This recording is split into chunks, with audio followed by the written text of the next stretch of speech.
صلوا على سيدنا المختار، ألفوا ودنوا على مشوار، وأناس طفل صغير لكن كان بيأمنوا على بسم الله الرحمن الرحيم. الحمد لله والصلاة والسلام على رسول الله.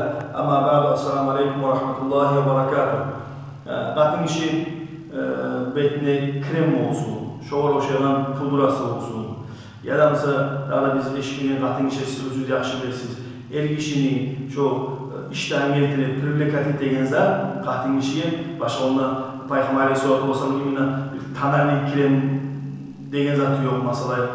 Любой zat gerekiyor. Krem olsun, pudra olsun ya da bir başka zatlar var mesela o kirpikler salamasalar kızlar ne bileyim ben ellerini şiştire değil. Şu var da zat el işini, yat el işini iştahın gerçi degen zat şu qatın işine ola haram.